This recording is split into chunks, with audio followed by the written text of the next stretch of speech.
სახელმწიფო უსაფრთხოების სამსახურის ყოფილი უფროსი გრიგორ ლილუაშვილი დაკავებული. ამის შესახებ გენერალურმა პროკურორმა გიორგი გვარაკიძემ დღევანდელ ბრიფინგზე განაცხადა. ყოფილი მაღალჩინოსანი 4 ეპიზოდში ქრთამის აღების ფაქტია ბრალდებული. 2025 წლის 11 თვეში საქართველოში მოქმედმა კომერციულმა ბანკებმა 2 მილიარდ 980 მილიონი ლარის მოგება გამოიმუშავეს, რაც წინა წლის ანალოგიურ პერიოდთან შედარებით 126 მილიონი ლარით, ანუ 4%-ით მეტია.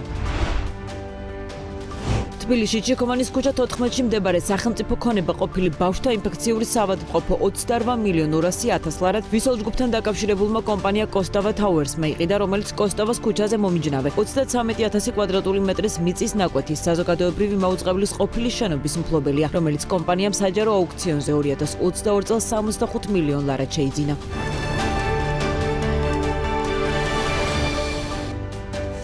საღამომშვიდობის BMG-ის გუნდის წევრებთან ერთად საქმიან საღამოს წარმოგიდგენთ. ჩვენი ამ გადაცემის ავტორები გიორგი თოლორდავა და ბექა ბაციკაძე ვართ. დავიწყოთ.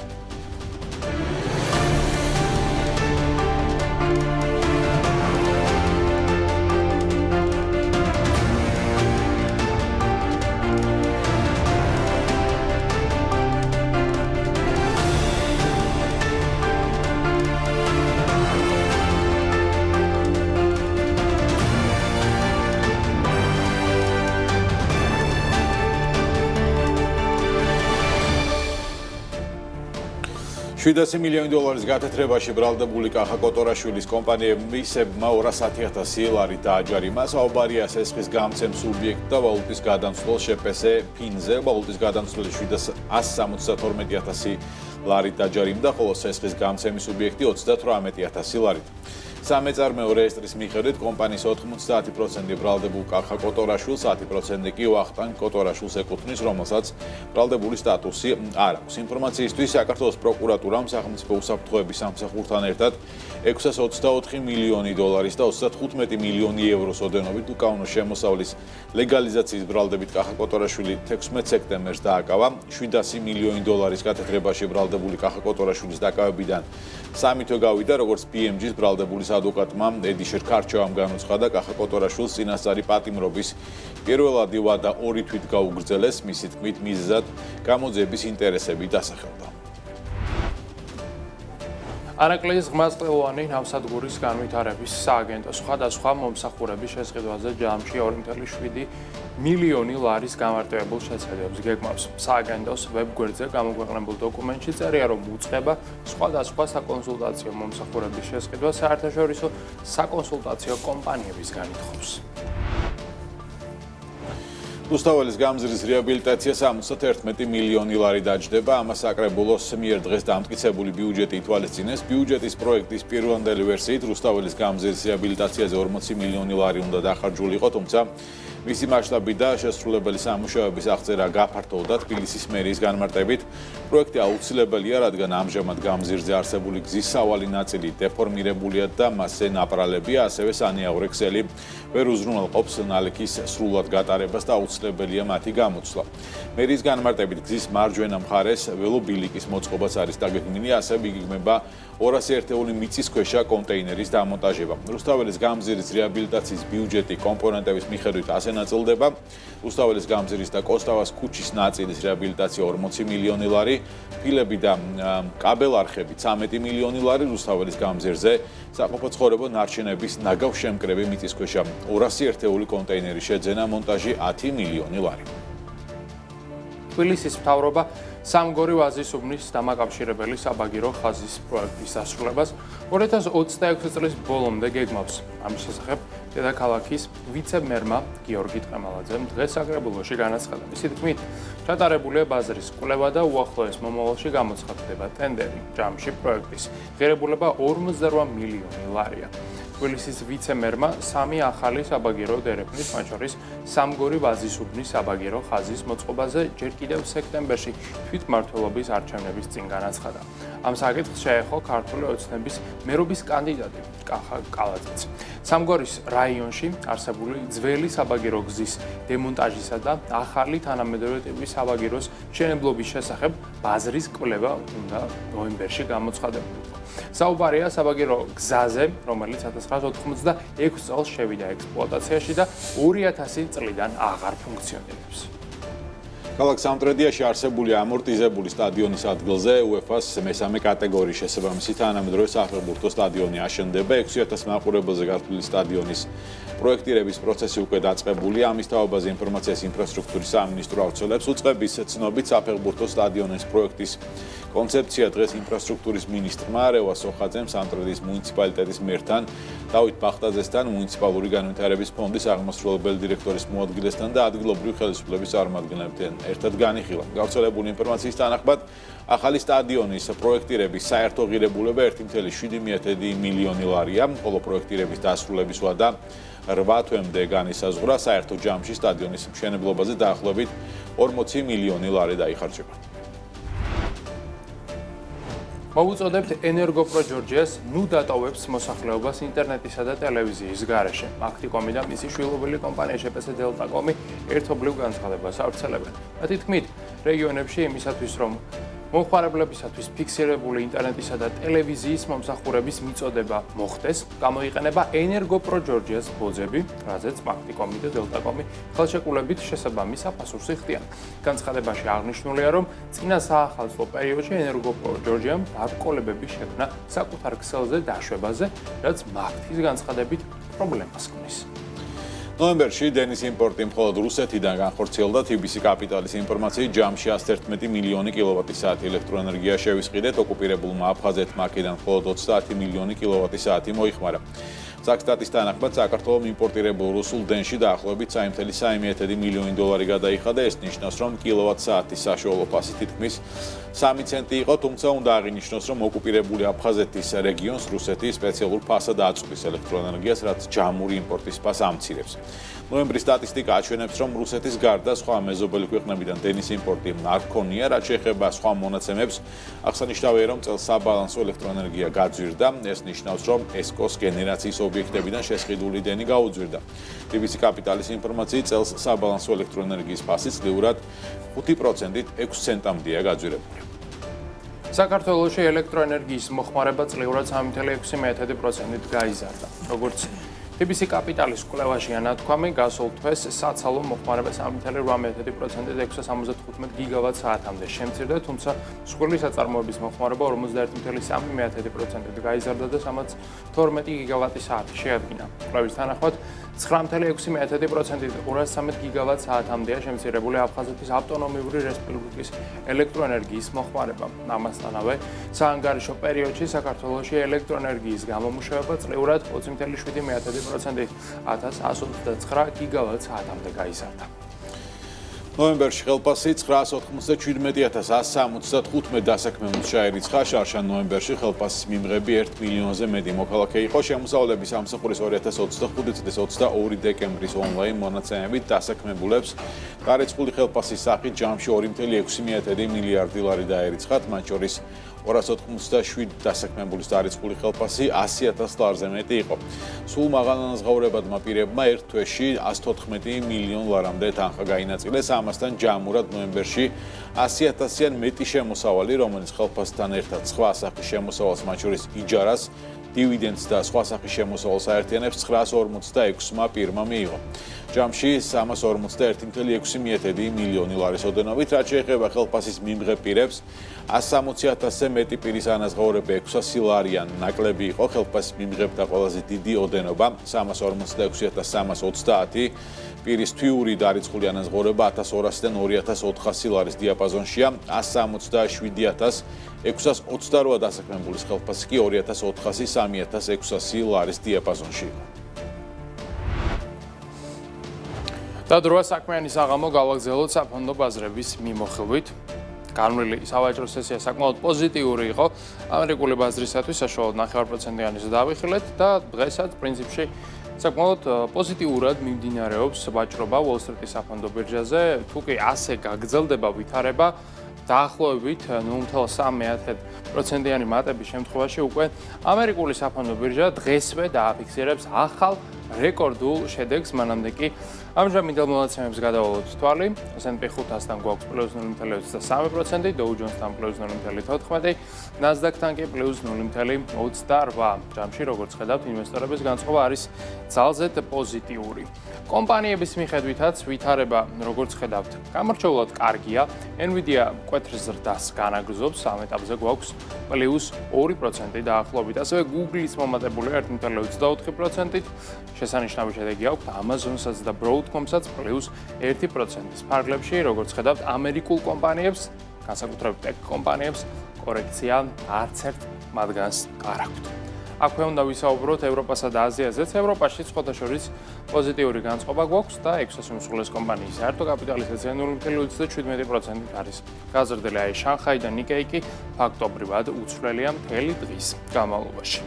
რო გადავინაცვლოთ ნავთობზე, როგორც ხედავთ, მომატებულია ნავთობის ფასი ამ კვირას საკმაოდ მკვეთრად 5%-ით, ამ ყველაფრის ფონზე WTI-ის ღირებულება $48-ია, ხოლო ბრენდის ფასი $62 შეადგენს. ასევე იმატა რუსული ნავთობის ფასმაც, რომელიც $51 ფარგლებშია, ეს არის 3%-იანი ზრდა. ბუნებრივმა აირმაც მოიმატა 3.5% და მეგავატის ენერგიის ფასი უკვე €28 უახლოვდება. რაც შეეხება ოქროსა და ვერცხლს, ორივე მათგანი ახალ რეკორდზე ავიდა დღეს. როგორც ხედავთ, ოქროს ფასი $4,465-ია, თუმცა 4,500-იან ნიშნულზეც კი იყო რამდენიმე საათის წინ. იგი ერთწლიან პერიოდში, როგორც ხედავთ, ოქროს 70%-ით, ხოლო ვერცხლი არის გაძვირებული 136%-ით. ორივე მათგანი ამჟამად იმყოფება რეკორდულ ფასზე, რაც ცხადია, არის განპირობებული გლობალურად მომატებული რისკებით, მსოფლიოს მასშტაბით არსებული საკმაოდ რთული ეკონომიკური მდგომარეობით და იმ მოლოდინით, რომ ფედერალური რეზერვი მონეტარულ პოლიტიკას შეამსუბუქებს და თუ ეს მართლაც ასე მოხდება უახლოეს მომავალში, სავარაუდოდ ოქროსა და ვერცხლიც უფრო კარგ შედეგებს დააფიქსირებენ. ასევე პლატინის ფასიც მომატებულია, თუმცა ისიც ზუსტად ანალოგიური ლოგიკით არის გაზრდილი, ისე ზოგადად კი ვერცხლზე და პლატინაზე დიდად მოთხოვნა არ არის გაზრდილი. პრაქტიკული დანიშნულებით, აი ოქროზე კი პრაქტიკულადაც კი მომატებულია მოთხოვნა, ვინაიდან და რადგანაც ოქრო გამოიყენება სარეზერვო აქტივად, ანუ ცენტრალური ბანკები ოქროს ზოდებს ყიდულობენ, ასაწყობებენ და შემდეგ მას წლების განმავლობაში პრინციპში არც ყიდიან, რადგანაც ზოგადად ოქროს გაყიდვა გრძელვადიანად სწორი გადაწყვეტილება თითქმის არასოდეს არ არის. აქვე უნდა ვისაუბროთ კრიპტოინდუსტრიაზეც, რომელიც ისევ და ისევ სტაგნაციის ფაზაშია, უკვე სიახლის თმა ძალიან რთულია, -2% გვაქვს კლება, ბაზრის შეფასება ისევ და ისევ არის $3 ტრილიონი. ბიტკოინი, როგორც ხედავთ, $87,000-$88,000 ფარგლებში, ეთერიუმი კი დაახლოებით $3,000 ვაჭრება. კლება გვაქვს ამის ფონზე კი კაპიტალიზაცია 356 მილიარდია, ეთერიუმისა, ბიტკოინის კი $1,754 მილიარდი.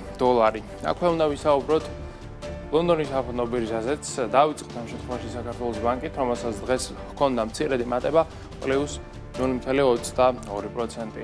ეს TBC-ია, რომელსაც პირიქით კლება ჰქონდა 0.12%-ის ფარგლებში. რაც შეეხება ჩვენს ეროვნულ ვალუტას, მისი კურსი დოლართან 2.79, ანუ გამყარებულ გვაქვს. ევროსთან კურსი არის გაუფასურებული პირიქით და ამჟამად შეადგენს 3.18, ხოლო სტერლინგის კურსია 3.64, ანუ აქაც ეროვნული ვალუტა არის გაუფასურებული. და ბოლოს აქვე 2.4 ტრადიციულად უნდა ვთქვათ ფორსაითის ლარის ფონდზე, რომელიც საშუალებას გაძლევთ თანხა განათლისოთ ფონდში ამეთი მიიღოთ. ეს არის სარგებელი, მისი მოცულობა კი წლიურად საშუალო სტანდარტულად შეადგენს დაახლოებით 9%-ს ანგარიზე 50,000 ლარზე მეტის ქონის შემთხვევაში კი სარგებელი აღწევს 100%-ის არის წლიური ამონაგები, რომელიც თქვენ ყოველდღიურად გერიცხებათ, ხოლო ფორსაით ინვესტმენტ გრუპი არის ეროვნული ბანკის მიერ რეგულირებული და ლიცენზირებული კომპანია. კონკრეტ აიცეთი ვითარება გვაქვს ჩვენ წუთებში გლობალურ საფონდო ბირჟებზე საქმის აღამოს დასრულების შემდეგ კი თქვენ წინ გელით ტრადიციულად თელარი გელანდია საავტორო გადაცემა წერტილი, რომლის ანონსაც სწორედ ახლა გაგაცნობთ. ტურიზმის ინდუსტრიის შეხვედრა მთავრობის ეკონომიკური გუნდის წარმომადგენლებთან. რა ახალი ინფორმაცია მიიღო ბიზნესმა და რა მოთხოვნები აქვს დარგს? რამდენად მიმზიდველია საინვესტიციო სასტუმროების ინდუსტრია დღეს? როგორი შედეგებით ასრულებს 2025 წელს ინჯგუფით და რა გეგმებით ხვდება 2026 ტურიზმსა და დეველოპმენტში? დღეს საღამოს 10:30-ზე BMG TV-ზე ინჯგუფის თანადამფუძნებელი ბიზნესმენი პატა კოკაია წერტილში თელარა გელანტიასთან ერთად. მსოფლიო ამბებს წარმოგიდგენთ Global Auto Import. და დრო ვისაუბროთ რა მოხდა დღეს მსოფლიოში და დავიწყოთ რუსეთის ცენტრალური ბანკით, რომელიც გადაწყვეტილებითაც 50 საბაზისო პუნქტით შემცირდა მონეტარული პოლიტიკის განაკვეთი. ინტერვენციის შედეგად რუსეთში განაკვეთმა შეადგინა 16%, ნაცვლად აქამდე არსებული 16.5%-ისა. ცენტრალური ბანკის განმარტებით მონეტარული პოლიტიკის შემსუბუქება დასტაბილურებული ინფლაციით არის განპირობებული. ჩვენ ვიცით, რომ ოფიციალური მონაცემებით 6.7%-ია ინფლაცია რუსეთში, შესაბამისად რუსეთის ცენტრალურ ბანკს მიეცა საშუალება, რომ შეემცირებინა რეფინანსირების განაკვეთი 16%-მდე. ცენტრალური ბანკის პროგნოზით წელს საშუალო ინფლაციის მაჩვენებელი სამიზნეს არ დაუახლოვდება, შედარებით მაღლა იქნება, ასევე ეკონომიკური ზრდის მაჩვენებელი იქნება 0.9%, ნაცვლად პროგნოზირებული 1.5%-ისა. ამასთან ოფიციალური პროგნოზით 2025-2027 წლებში სამთავრობო დეფიციტის საერთო მოცულობა 133 მილიარდ დოლარს მიაღწევს, რაც თანამედროვე რუსეთის ისტორიაში, არსებობის ისტორიაში არის ყველაზე მაღალი და რეკორდული მაჩვენებელი, ანტირეკორდული უფრო, ვიდრე რეკორდული. ჩვენ არაერთხელ გვისაუბრია, რომ შესაძლებელია მანიპულაციური იყოს რუსეთის ინფლაციის მაჩვენებელი მაგალითად ეკონომიკური ზრდის მაჩვენებლები, თუმცა ფაქტია, რომ ცენტრალურმა ბანკმა გადაწყვეტილება მიიღო 50 საბაზისო პუნქტით შეემცირებინა განაკვეთი, თუმცა არც 16%-ია ის განაკვეთი, რომელიც სახარბიელოა ბიზნეს განვითარებისთვის და კრედიტების ზრდისთვის ან ნებისმიერი სხვა აქტივობისთვის, რომელიც ეკონომიკას წაადგება ამ შემთხვევაში. ხო, 16%-იან განაკვეთში როგორ გინდა გამოიტანო იპოთეკა ან დააფინანსო ბიზნესი ან არ ვიცი, იყიდო განვადებით ავტომობილი, ძალიან რთული წარმოსადგენია და ეს ყველაფერი რუსეთის ეკონომიკურ აქტივობაზეც აისახება და ამ ნეგატიურ აქტივობას და ზოგადად საკმაოდ მძიმე ეკონომიკურ ფონს ემატება კიდევ ერთი პრობლემა. როგორც ჩანს, რუსული ნავთობი არის გაიაფებული და ამ გაიაფების მთავარი არქიტექტორი არის ისევ და ისევ რუსეთის მთავრობა და ვლადიმირ პუტინის ადმინისტრაცია. მოკლედ ძალიან საინტერესო მონაცემები ქვეყნდება Bloomberg-ის მიერ, რომელიც ეყრდნობა Argus-ის, ასე ვთქვათ, მონაცემებს. Argus-ი, რო იცოდეთ, ეს არის ტრეიდინგ სახლი, მარტივად რომ ვთქვათ, სადაც აღწერენ ტრეიდინგ გარიგებებში დაფიქსირებულ ფასებს. ეს არ არის ის ფასი, რომელზედაც რამდენიმე წუთის წინ ვისაუბრეთ, როდესაც ბირჟა მიმოვიხილეთ, ვინაიდან ეს ფასი არ ჩანს საერთაშორისო დონეზე, ეს არის კერძო კონტრაქტებში ჩაწერილი ფასი და სწორედ აქედან ჩანს, რომ ბარელი რუსული ნავთობის ღირებულება წინა სავაჭრო სესიაზე, ანუ გუშინ შეადგენდა $34. შედარებისთვის ბრენტის ფასი ამ პერიოდში შეადგენდა $62, ანუ სხვაობა არის $28. ლამის ორჯერ იაფიღებს რუსული ნავთობი დასავლურ ანალოგთან შედარებით. რეალურად ამ ნავთობებს შორის ქიმიურ დონეზე დიდად სხვაობა არ არის, მხოლოდ ერთი არის რუსული წარმოშობის და მეორე არ არის რუსული. ეს არის ერთადერთი ძირითადი სხვაობა, მაგრამ აქ ერთი ძალიან მნიშვნელოვანი ნიუანსი, რომელზედაც პრინციპში Bloomberg-იც მიუთითებს, არის ის, რომ მართალია ამ ნავთობის გასაყიდი ფასი რუსეთის საზღვართან კი არის $34, თუმცა ეს ნავთობი მაგიურად ვერ აღმოჩნდება დანიშნულების ადგილას. ამისათვის საჭირო არის კიდევ ერთი საინტერესო სერვისი შეძენა, რომელსაც გვთავაზობს ჩრდილოვანი ფლოტი. და აი Bloomberg-ი სწორედ ამაზე მიუთითებს, რომ შეიძლება ჩრდილოვანი ფლოტის მოსაკრებელი, რაც არის, რაც თლად გამჭვირვალედ არ ჩანს, იყოს ის მოგების მარჟა, რომელიც ემატება რუსეთს და საბოლოო ჯამში ინდოეთამდე და ჩინეთამდე ეს ნავთობი ჩადის არა ამ $28 ფასდაკლებით, არამედ $7 ფასდაკლებით, რაც უფრო ლოგიკურია, რადგანაც ეს უბრალოდ გაუმართლებელი იქნება რუსეთის ეკონომიკისათვის, თუ რატომ უნდა გაყიდონ მათ ნავთობი $28 ფასდაკლებით, როცა $8-იანითაც ალბათ სიხარულით იყიდის ინდოეთი, რადგანაც აქ საუბარი გვაქვს მილიონობით ტონაზე და როდესაც მილიონობით ტონა ნავთობს ყიდულობ, $8 სხვაობა ბარელში იძლევა რამდენიმე ასეული მილიონი დოლარის დაზოგვის საშუალებას ყოველდღიურად, რასაც როგორც ხედავთ, ინდოეთი და ჩინეთი ყოველდღიურად იყენებენ ასეთ კარგ შესაძლებლობას მათი ეკონომიკებისათვის.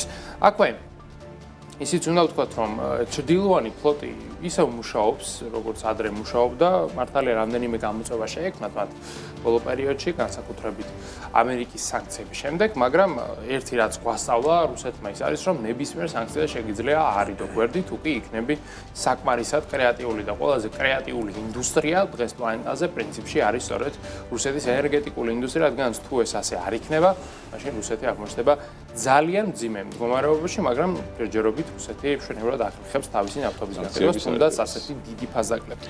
კი ბატონო, ამერიკის შეერთებული შტატების ვიცე-პრეზიდენტი JD Vance გამოეხმო რუსეთ-უკრაინის ომის სამშვიდობო მოლაპარაკებებს, რომელიც მიმდინარეა, როგორც ქვეყნის მეორე პირმა განაცხადა. დარწმუნებული არ არის, რომ დიპლომატიური მცდელობა შედეგს გამოიღებს და კონფლიქტი მშვიდობიანად გადაწყდება. ამერიკული მედია Unheard-თან ინტერვიუში Vance-მა დაადასტურა, რომ პრეზიდენტ ტრამპის იდეა და მცდელობები მიმართულია იმისკენ, რომ მშვიდობა დამყარდეს. ამის გარკვეული ნაბიჯები გადაიდგა ცეცხლის შეწყვეტის და მშვიდობის დამყარების, თუმცა მაინც არ არის დარწმუნებული, რომ ეს შედეგს გამოიღებს. ვფიქრობ, გვაქვს შანსი, რომ შედეგს მივახციოთ და არსებობს იმის ალბათობაც, რომ არც არაფერი გამოვიდეს, უთხრა Vance-მა Unheard-ს. პრინციპში ხო, ლოგიკურად ეს ორი გზაა, ან მიიღწევა შედეგი, ან არ მიიღწევა. სხვა ვარიანტი არც არის. სხვა ვარიანტი, რაღაც შუა ვარიანტი, მე მგონი, ამ შემთხვევაში არ არსებობს განსაკუთრებული ისეთი Vance ამ შემთხვევაში, მე მგონი არაფერი უთქვამს, უბრალოდ თუ პროპოზიტიურად ფიქრობს ვინმე რომ სხვა ვარიანტებიც არსებობს, ეგ ვარიანტები ალბათ გამორიცხა Vance-მა, ან იქნება სრულად მიღწეული, ან საერთოდ არაფერი არ მოხდება მოლაპარაკების პროცესში. საუბრისას ვიცე-პრეზიდენტმა ის კონკრეტული საკითხების დაასახელა, რომლებიც არის, ასე ვთქვათ, წყალგამყოფი ამ შემთხვევაში, მისი ინფორმაციით მოლაპარაკების პროცესს ყველაზე მეტად ისინი აჭიანურებენ. ეს არის გამოწვევა დასახელებული, ვინ გააკონტროლებს დონბასის რეგიონს, ასევე ვის ხელში გადავა ზაპოროჟიეს ატომური ელექტროსადგური, უკრაინის ომის შემდგომი რეკონსტრუქცია და ეთნიკურად რუსი და უკრაინელი მოსახლეობის ბედი კონფლიქტის გაყენვის ფონზე. ეს არის საკითხები, რომელიც არის ყველაზე კრიტიკულად მნიშვნელოვანი, რაც მოლაპარაკების პროცესში თუ შეჯერდნენ და გადაწყდა, მაშინ გადაიხრება სასწორი იმ მხარეს, რომ ყველაფერი გამოვიდეს Vance-ის, ასე ვთქვათ, მსჯელობიდან გამომდინარე. აღსანიშნავია, რომ ტრამპის სპეციალურმა წარმომადგენელმა სტივ ვიტკოფმა ჩვენ ამაზე ჰქონდა საუბარი, გამართა შეხვედრები უკრაინის წარმომადგენლებთან შაბათ-კვირას და კონსტრუქციულ და პროდუქტიულ უწოდა ამ შეხვედრებს, თუმცა როგორც წესი, როდესაც უკრაინულ მხარესთან ხდება ხოლმე შეხვედრა, რაღაც გადაწყვეტილებები მიიღწევა, იქ გარკვეულ დათმობებზეც არის საუბარი, არის კონსტრუქციული, პროდუქტიული, თუმცა აქ მარტო უკრაინული მხარე არ არის. თავარი რუსული მხარეა, რომელიც პრინციპში წვეთს იქნება თუ არა მშვიდობა უკრაინაში და როგორც ჩანს ჯერჯერობით რუსეთი ამ გადაწყვეტილების მიღებას და ვლადიმერ პუტინი არ გეგმავს. არ გეგმავს და არც იმის ნიშნები ჩანს, რომ ეს ან ახალი წლის მერე იქნება, ან რაღაც უახლოეს პერიოდში სავარაუდოდ პუტინი ისევ გააგრძელებს თავის კარგად ცნობილ პოლიტიკას, როდესაც ვითომ გვაძლევს იმედს, რომ რაღაცაზე დათანხმდება, მაგრამ ბოლო წუთას ეტყვის, რომ არა, მისთვის ეს მისაღები არ არის. სხვათა შორის, ტერიტორიული კონფლიქტის გაღვივების ნიშნები ჩანს ამერიკის მხრიდანაც და ეს კონფლიქტი რაღაცნაირად ისევ ამოტივტივდა შეიძლება იქნას დაკავშირებული გრენლანდიასთან, რომელიც არის ყველაზე დიდი კუნძული პლანეტაზე, წარმოდგენილი ყინულოვანი კუნძულია თანაც იგი და ჩვენ ვიცით, რომ როდესაც ტრამპი გახდა 47 პრეზიდენტი, მის ერთ-ერთი პირველი დაპირება ის იყო, რომ ამერიკას უნდა მიერთებოდა გრენლანდია, მართალია ფიზიკურად ვერ მივეუერთდება, მაგრამ საკანონმდებლო დონეზე უნდა და მიერთებოდა და ამერიკის ერთ-ერთი ტერიტორია გამხდარიყო, იგი ხო ვერ მიაჩოჩებს, რაც არ უნდა მოუნდეს მას ეს, მაგრამ ტერიტორიადაც რომ მიერთოს, ესეც უკვე დიდი გამარჯვება შეიძლება ყოფილიყო ამერიკისათვის, მაგრამ ამას წინ უდგას ძალიან ბევრი რამ, მათ შორის ყველაზე დიდი გამოწვევა ის არის, რომ გრენლანდიას ყავს მოსახლეობა, ამ მოსახლეობას რა თქმა უნდა ვერ გააქრობ, ვერ გადაასახლებ, მათ ჩაატარეს არჩევნები და მხარი დაუჭირეს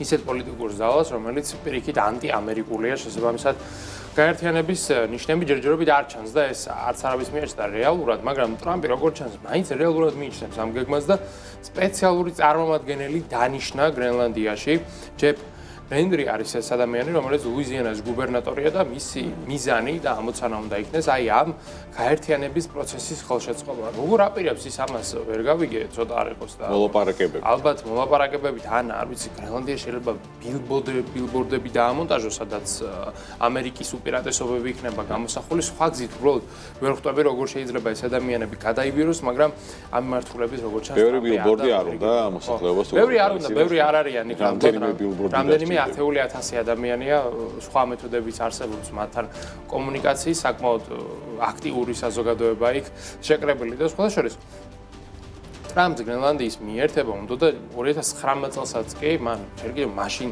წარმოაჩინა პირველად ეს იდეა, მაშინ შესყიდვა უნდა და ამის შემდეგ მიერთებაზეა გადასული. ნახოთ აქ რა მოხდება, როგორ მოხდება, ძალიან საეჭვოა რომ ეს ოდესმე მოხდეს ამ ფორმით. ხო, პერიოდულად ეს თემა ამოწევს ტრამპი. კი, ამოწევს, მივიწყებს. ერთადერთი ალბათ რასაც შეიძლება ამერიკამ მიაღწიოს მთელი ამ პროცესით არის ის, რომ გრენლანდიაში ის მოიპოვებს ალბათ სამხედრო ბაზებისა და იარაღების განთავსების უფლებას, რაც პრინციპში არის მისი მთავარი მიზანი, რადგან ის ამბობს, რომ გრენლანდია მას სჭირდება უსაფრთხოებისთვის, რადგანაც ჩინეთთან პოტენციური დაპირისპირების პირობებში ეს ამერიკას მისცემს კიდევ ერთი დაცვის ზოლს ჩრდილოეთ მიმართულებით, რაც რა თქმა უნდა ლოგიკურია და აქ სტრატეგიული ასე ვთქვათ, ღირებულება დებს გრენლანდიაში, მაგრამ როგორც ვთქვით, სოციალურად, ეკონომიკურად და პოლიტიკურად ეს არის უბრალოდ არ გამოსვლადი ამბავი. მსოფლიო ამბებს წარმოგიდგენთ Global Auto Import.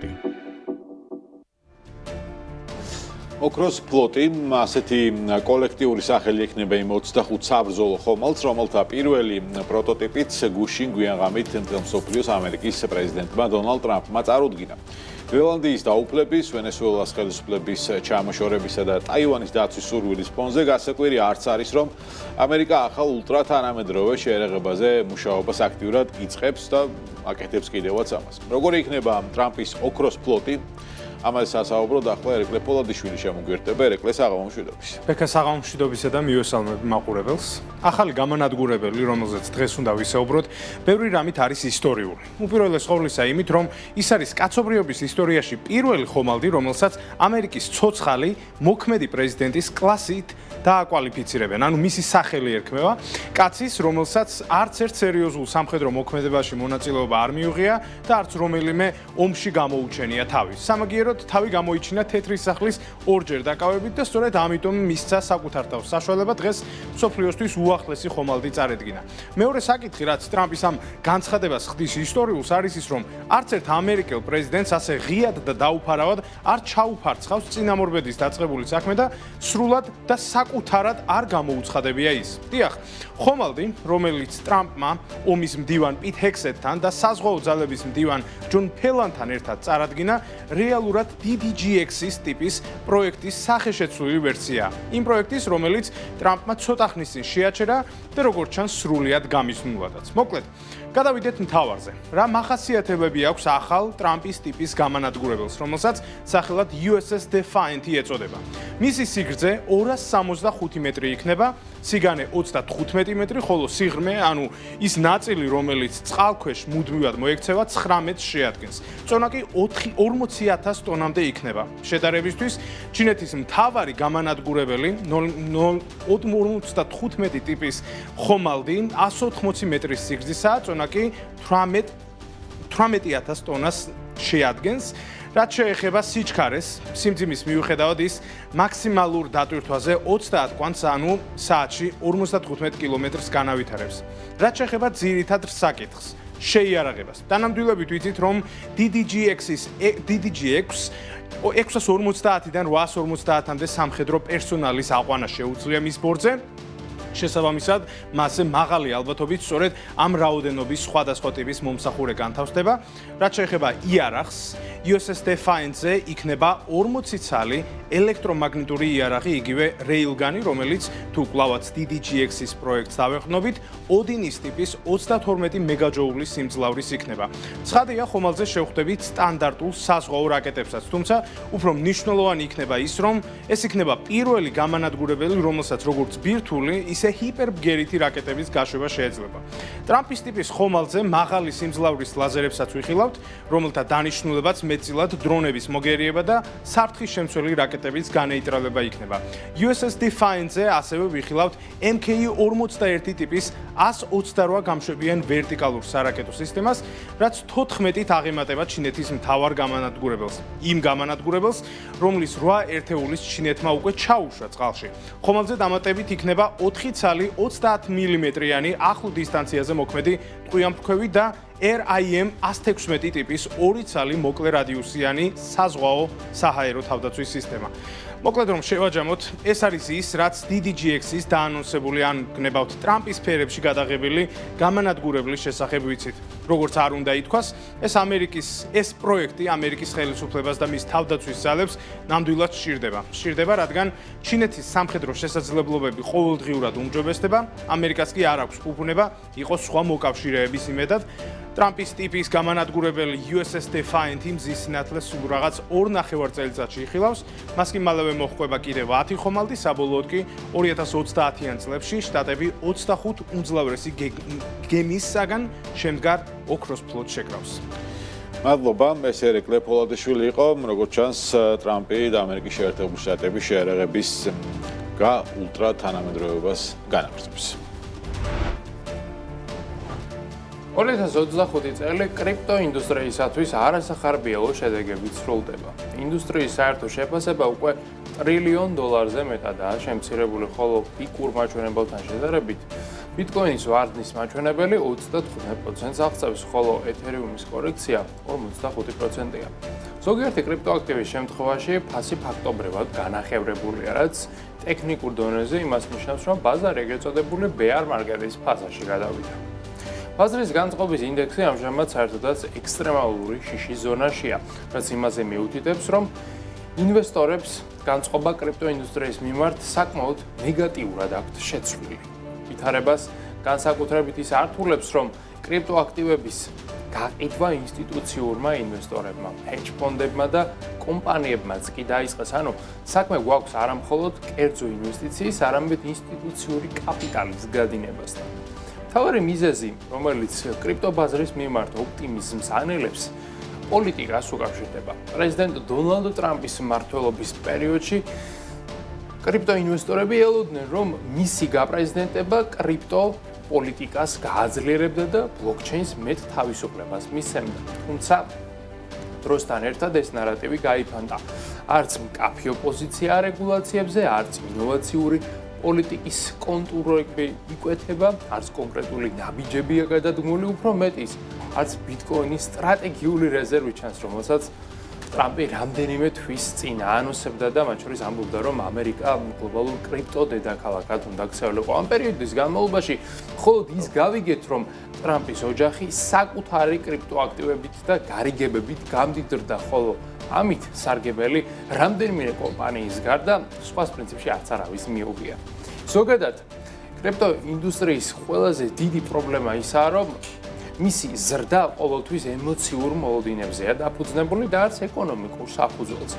როცა ბაზარი ახალი ნარატივის მოლოდინშია, მაშინ ფასები იზრდება, მაგრამ როცა ეს ემოციური ნარატივი ქრება, ინვესტორები ხვდებიან, რომ რეალური მოთხოვნა მწირია და კრიპტოაქტივების პრაქტიკული დანიშნულება ჯერაც ლიმიტირებულია. ამას ისიც ემატება, რომ შესყიდვების უდიდესი ნაწილი კვლავ რამდენიმე მოთამაშეზე მოდის, კერძოდ კრიპტობირჟებზე, ენთუზიასტებზე და პროკრიპტო კომპანიებზე. თუმცა ის კომპანიები, რომელთა იმედიც ინდუსტრიის წარმოადგენლებს ჰქონდათ, ანუ ტექნოლოგიური გიგანტები, ბანკები და სავაჭრო ქსელები, პრაქტიკულად არ იღებენ მონაწილეობას ეკოსისტემის ზრდაში და კრიპტოაქტივების შესყიდვაში. დღეს ბიტკოინისა და ეთერიუმის ტრანზაქციების უდიდესი ნაწილი კვლავ შიდა ბაზარზე ტრიალებს, ანუ გადარიცხვები ინვესტორიდან ინვესტორამდე ხორციელდება მაშინ, როცა კრიპტოს დანიშნულება რეალური გამოყენება უნდა ყოფილიყო და არც შიდა ცირკულაცია. ფაქტია, რომ არც მასობრივი გადახდები გვაქვს, არც ბიზნესების მხრიდან ფართო მიღება.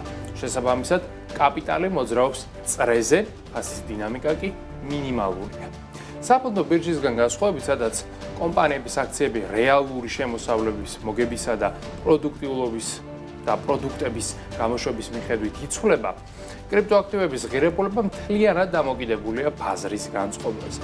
როგორც კი ეს განწყობა ქრება, მოძრაობაც წყდება და ინდუსტრია სტაგნაციისა და შემდგომ უკვე მკვეთრი რეცესიის ფაზაში გადადის, რაც საბაზრო ციკლის სახელით არის ცნობილი. ამჟამად კრიპტოინდუსტრია ვარდნის, ანუ მკვეთრი რეცესიის ფაზაშია, რომელიც რამდენი ხანი გაგრძელდება, მხოლოდ ერთმა ადამიანმა იცის, პრეზიდენტმა დონალდ ტრამპმა, რადგანაც ბიტკოინის და მთელი ინდუსტრიის ბედიღბალი ამჟამად სწორედ მასზეა დამოკიდებული. მართალია, ტრამპს 2025 წელს კრიპტოინდუსტრიასთან დაკავშირებით თითქმის არც ერთი დაპირება არ შეუსრულებია, თუმცა შეიძლება 2026 წელი განსხვავებული იქნეს და პრეზიდენტმა ამ მიმართულებით ქმედითი ნაბიჯებიც კი გადადგას.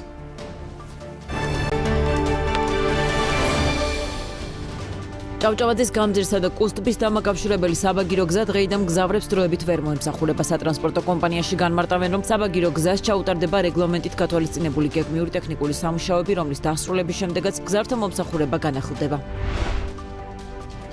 2025 წლის 11 თვეში საქართველოში მთავრობამ საწვავის აქციზიდან 632 მილიონი ლარის შემოსავალი მიიღო. ამის შესახებ ფინანსთა სამინისტროს ხაზინის მიერ გამოქვეყნებული ანგარიშიდან ირკვევა. დოკუმენტის თანახმად აღნიშნული შემოსავალი წინა წლის ანალოგიურ პერიოდთან შედარებით 48 მილიონი ლარით, ანუ 8%-ით არის გაზრდილი.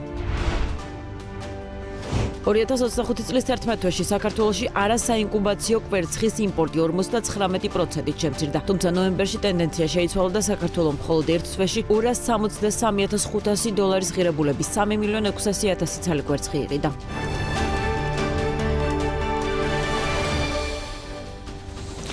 რა მოხდა გლობალურ ბიზნესში? პრინციპში პირველი ამბავი მაინც და მაინც ბიზნესს არ უკავშირდება, მაგრამ რაღაცნაირად ბიზნესი მაინც გამოდის, იმიტომ რომ 2025 წელს ყველაზე მეტი ხეირი და წარმატებები თაღლითებს ჰქონდათ და ჰაკერებს, რომლებმაც გასული 12 თვის განმავლობაში 3 მილიარდ 400 მილიონის დოლარის კრიპტო აქტივები მოიპარეს, რაც ახალი ისტორიული მაქსიმუმია, რაც იზრდება კრიპტოაქტივების შეფასება და ღირებულება, ეს მუდმივად გაიზრდება, ალბათ რეკორდებზე ყოველწლიურად გავლენ თუ რაღაც დაცვის ახალი მექანიზმები არ იქნება მოფიქრებული, თუმცა როგორც წესი, როცა ახალი მექანიზმები იქმნება დაცვის, ჰაკერებიც გატეხვის ახალ მექანიზმებზე ფიქრობენ და ქმნიან. ყველაზე მასშტაბური კიბერშეტევა ბაიბიტთან იყო დაკავშირებული, რადგან ჰაკერებმა კრიპტო ბირჟიდან 1.5 მილიარდის აქტივები მოიპარეს, წლიური მოცულობის 54% იყო, ასევე შეტევების უდიდესი ნაწილი ტრადიციულად დეცენტრალიზებულ ბირჟებზე, ციფრულ საფულებზე და ინდივიდუალურ ინვესტორებზე მოდიოდა, ასევე გაიზარდა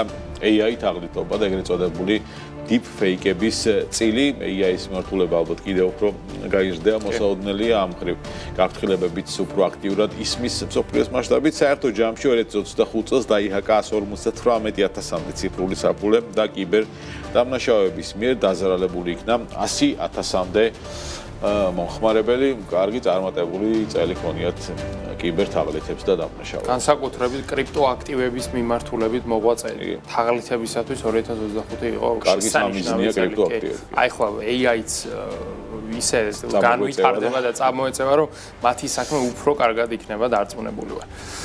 კიდევ ერთ საინტერესო საკითხზე უნდა ვისაუბროთ, ეს უკვე რეალურ ბიზნესს უკავშირდება Apple-ს, რომელსაც დაუწესდა იტალიის ანტიმონოპოლიური სამსახურის მიერ 116 მილიონი დოლარის ჯარიმა. ეს ჯარიმა უკავშირდება შემდეგ საკითხს, მოგეხსენებათ, Apple-ის მოწყობილობებში 2021 წლიდან გამოჩნდა ასეთი ძალიან მარტივი ფუნქციონალი, რომელიც ყოველი აპლიკაციის ჩატვირთვისაც და ჩართვისაც გვეკითხება, გქონდეს თუ არა ამ აპლიკაციას წვდომა ჩვენს პირად მონაცემებთან. ძალიან მარტივი შეკითხვა არის რეალურად მომხმარებლისათვის პასუხის გასაცემად. მაგრამ როგორც ჩანს, სწორედ ეს არის ის პრობლემა, რაც უჩნდება ევროკავშირს, განსაკუთრებით იტალიას და ისინი დავობენ და ფიქრობენ, რომ ის აპლიკაციები, რომელთაც რეალურად არ აქვთ წვდომა Apple-ის ეკოსისტემასთან პირველივე დღიდან, ანუ მათ მომხმარებლები იწერენ, რეალურად გადიან ორმაგ ვერიფიკაციას, ანუ პირველი, როდესაც აპლიკაციას ჩართავ, როდესაც Apple გეკითხება და შემდეგ უკვე, როდესაც ევროკავშირი გეკითხება, მიაწოდოთ თუ არა მათ პირადი ინფორმაცია GDPR-ის ფარგლებში. ეს იწვევს შემდეგ რამეს, ადამიანს უწევს ორჯერ ორმაგი მოთხოვნის გაცემა, ზოგიერთ მომხმარებელი ერთხელ კის ამბობს, მეორედ არა, ან ერთხელ არას და მეორედ კის ფიზიკურად აზრი არანაირად არ ექნება და ეს იწვევს იმას, რომ აპლიკაციების დეველოპერები ვერ იღებენ შემოსავალს პერსონალიზებული აპლიკაციების გაყიდვით, მაგრამ Apple-ის შემთხვევაში ეს შეკითხვები არ არსებობს, როდესაც Apple-ის აპლიკაციას იყენებ, არანაირი შეკითხვა არ ჩნდება და სწორედ ეს არის ანტიმონოპოლიური პრაქტიკა ევროკავშირის შეფასებით, მათი თქმით მოხმარებლის პირადი მონაცემების დაცვა, რა თქმა უნდა, არის მისასალმებელი და ეს არის კარგი პრაქტიკა, მაგრამ თუ ამ პრაქტიკას ნერგავს Apple, მაშინ სხვადასხვა მიდგომა არ უნდა ქონდეს. ზუსტად იგივე უნდა ქონდეს საკუთარ აპლიკაციებთანაცო, სწორედ ამაზე დაობენ. Apple-ის შეფასებით ეს გადაწყვეტილება არის მიუღებელი, ისინი გაასაჩივრებენ ამ ჯარიმას, წაიღებენ საქმეს სააპელაციო სასამართლოში, ვნახოთ როგორ განვითარდება ეს დავა. კი ბატონო, Google-მა ამასობაში ენერგეტიკული სტარტაპის Intersect-ის შესაძენად 4.75 მილიარდი დოლარის ღირებულების შეთანხმება გააფორმა. Google-ის წარმომადგენლების განცხადებით ეს ნაბიჯი პირდაპირ კავშირში ხელოვნური ინტელექტის განვითარებასთან, რადგან AI მოდელების მუშაობა და მონაცემთა ცენტრების მუშაობა მომარაგება უზარმაზარ ელექტროენერგიას მოიხმარს. გარიგება ითვალისწინებს Intersect-ის კუთვნილი მრავალი გიგავატის სიმძლავრის ენერგეტიკული პროექტებისა და მონაცემთა ცენტრების ინფრასტრუქტურის გადასვლას Google-ის მფლობელობაში. ეს კომპანია ისედაც პარტნიორობდა Google-თან, თუმცა Google-მა გადაწყვიტა, რომ ახლა ხელშეკრულების საფუძველზე კი არა და შესყიდვის პრინციპში პროცედურა დაასრულოს, თუმცა დამოუკიდებლად გააგრძელებს ეს კომპანია მაინც საქმიანობას, ოღონდ ალფაბეტის კოლგის ქვეშ იქნება. კომპანიის გეგმით 2028 წლისთვის მათ მიერ წარმოებული ენერგოობიექტების ჯამური სიმძლავრე 101 გიგავატს მიაღწევს, რაც 10-ჯერ აღემატება საშუალო ატომური ელექტროსადგურის გამომუშავებას. მოკლედ, ცალკე ამ კომპანიასაც, ცალკე Google-ს აქვთ გეგმები, რომლის მიღწევაც რეალური უნდა იყოს, სხვა შემთხვევაში AI-ის განვითარებაც საკმაოდ გართულდება მომდევნო წლებში. AI-ისთვის კრიტიკულად მნიშვნელოვანი არის ენერგია. კიდევ ერთ საინტერესო საკითხზე უნდა ვისაუბროთ, Warner Bros-ის შესყიდვა, საგა, რომელიც გრძელდება, მოკლედ არ დაადგა ამას საშველი, ვინაიდან ახლა უკვე ამ რბოლაში ჩაერთო ლარი ელისონი პირადად, არა მისი შვილის გავლით, არამედ თავად არის უკვე ის შესყიდვის შეთავაზების გარანტორი Paramount Skydance-ის მხრიდან 108 მილიარდიანი შეთავაზება უდევს ახლა Warner-ს მაგიდაზე. ერთხარეს არის, რა თქმა უნდა, Netflix-ის შეთავაზება 82 მილიარდიანი და უფრო მაღალი 108 მილიარდიანი Paramount-ის მხრიდან. როგორც ჩანს, Warner ძალიან რთული გადაწყვეტილების მიღება მოუწევს. იყო რამდენიმე დღის წინ ინფორმაცია მასთან დაკავშირებით, რომ Warner-ი უარს იტყოდა Paramount-ის შეთავაზებაზე და Netflix-ს დათანხმდებოდა, მაგრამ უკვე ელისონის ჩართვამ შეიძლება ეს ვითარება შეცვალოს, რადგანაც ელისონი პლანეტის რიგით მეორე ყველაზე მდიდარი ადამიანია და მის მიღმა დგას Oracle გაცილებით დიდი კომპანია, რომელსაც უკიდურესად დიდი ფინანსური რესურსები აქვს. მოკლედ, ეს საკითხი კიდევ დიდი ხანი გაიწელება, სანამ აქ მარეგულირებელი არ აანთებს მწვანე შუქს, იქამდე შეგვიძლია ვთქვათ, რომ ყოველ დღე იქნება სხვადასხვა სახის სიახლეები იმასთან დაკავშირებით, თუ ვის უნდა ბოლო-ბოლო ამ კომპანიის შეძენა. მარეგულირებელმა მწვანე შუქი, ოღონდ ამ შემთხვევაში სხვა მარეგულირებელზეა საუბარი ანტონ ნოვონორდისკის წონაში კლების გაკუთვნილი წამლისთვის, ეს არის ვეგოვის აბების სახით გამოშვება. შტატების მარეგულირებელმა ამაზე თანხმობა გასცა. არსებული ინფორმაციით ახალი აბი 25 მილიგრამ სემაგლუტით შეიცავს, ზუსტად იმ მოცულობას, რასაც ვეგოვის ერთი კაფსული შეიცავს და დღემდე მხოლოდ ინექციის სახით იყო ეს ხელმისაწვდომი მომხმარებლებისთვის. ჯანდაცვის სფეროს ექსპერტების შეფასებით მარეგულირებლის თანხმობა ნოვონორდისკის წონაში კლების მედიკამენტების ბაზარზე მნიშვნელოვანი უპირატესობის მოპოვების საშუალებას მისცემს, რადგან ბევრი, ასე ვთქვათ, პაციენტი ერიდებოდა ინექციის სახით ამ მედიკამენტის მიღებას, რაც აბების შემთხვევაში ნაკლები დისკომფორტის შემქმნელი იქნება, ცხადია და ან ინექციის შენახვა იყო საკმაოდ რთული, არ არის პირობები ცალკე და ამ შემდეგ იგივე ტრანსპორტირების ნაწილიც უფრო რთულია, ინექცია შედარებით ადმინისტრირება მარტივი არ არის. ფსიქოლოგიურად უფრო მარტივია ადამიანის ვიდრე ინექციის გაკეთება, შესაბამისად ამის ადმინისტრირებას და დამენეჯმენტებას საკუთარი თავისთვის, ხო? ესე იგი, ვეგოვის 64 კვირიანი პროცედურის ფარგლებში სხეულის საერთო წონა მცირდება დაახლოებით 17%-ით. ეს აბების შემთხვევაში, ასე იყო ინექციის შემთხვევაში და იგივე, ასე ვთქვათ, შედეგი მოაქვს აბებსაც. თუმცა ხელმისაწვდომი იქნება მხოლოდ პაციენტებისთვის, ჭარბი წონა აწუხებს რეალურად და ასევე ხო და ჯანმრთელობას ექნება საფრთხე ჭარბი წონიდან გამომდინარე, ასე სავარაუდოდ დიდი ალბათობით ეს აბები ასე არ გაიყიდება, თუმცა რაღაც ეტაპზე შეიძლება ხელმისაწვდომი ხო ადამიანებისთვისაც შეიძლება იქ იმ არ გამოუწერა, თუმცა ფიქრობენ ამ აბების მიღებაზე და ამ გზით წონის კლებაზე. ვეგოვი და ზოგადად ნოვონორდისკი ამ მიმართულებით დიდ კონკურენციაშია გლობალურად, ასე რომ აბების დადასტურება და დასტურის გაცემა მნიშვნელოვან უპირატესობას მისცემს კომპანიას და მოლოდინი ექსპერტების სამმართველობით არსებობს. ხო, რეგულაციების თემა გავაგზავნოთ, მოკლედ ახლა Mercedes-ზე უნდა ვილაპარაკოთ, რომელიც მარეგულირებულად დათანხმდა, რომ გადაიხადოს ჯარიმა 150 მილიონი დოლარის სახით ამერიკის მარეგულირებელზე გვაქვს საუბარი და საკითხი უკავშირდება 2008-დან 16 წლამდე პერიოდს, საკმაოდ ძველ ამბავზე მიმდინარეობდა დავა და როგორც ჩანს Mercedes-საც ზუსტად იგივე რამ დაემართა, რაც Volkswagen Group-ს Dieselgate-ის სკანდალი გვახსოვს Volkswagen-თან, რაც ხდებოდა ზუსტად იგივე საკეთებდა როგორც ჩანს Mercedes-ის, რაც ცნობილი ფაქტია, ვიცით რომ ყველა ავტომწარმოებელი მაშინ იტყუებოდა და ტყუილი იყო ძალიან მარტივი. დიზელის ავტომობილებში იყო ჩაწერილი სპეციალური პროგრამული უზრუნველყოფა და ავტომობილი ხვდებოდა, როდესაც ის იყო ტესტირების ადგილას, ტექნიკური შემოწმებისას და მაშინ მარტივად რომ ვთქვა, ემისიების გამოყოფას ამცირებდა ხელოვნურად. და დეტექტორი ვერ ამჩნევდა თუ რა რაოდენობის ემისიას გამოყოფდა ეს ავტომობილი, მაგრამ როდესაც ავტომობილი უკვე მოძრაობდა და გარეთ იყო, ემისიების რაოდენობა იმატებდა და კანონით დაშვებულ ზონას აჭარბებდა მკვეთრად. აი ამაში იყო როგორც ჩანს Mercedes-ი ბრალდებული. 211,000 ავტომობილს შეეხო რეალურად ეს პრობლემა, ამიტომაც კომპენსაციის გადახდა მოუწევს ძალიან დიდის, ასევე მოუწევს Mercedes იმ ავტომობილებში ახალი ტექნიკური უზრუნველყოფის ჩაწერა, რომელთაც ეხებათ ეს, რომლებიც დღესაც არიან გზებზე და განახლება არ მეუღიათ, ძალიან დიდი და მნიშვნელოვანი საქმეა და Mercedes, რომელსაც ბოლო პერიოდში ისედაც არ აქვს ფლად ფინანსურად კარგად საქმე, კიდე დაემატა ზევიდან ახლა ეს ჯარიმა და რაც თავარია რეპუტაციული ზიანი, რადგანაც Dieselgate-ის სკანდალმა ერთდროს ვიცით Volkswagen-ს რაც უკნა.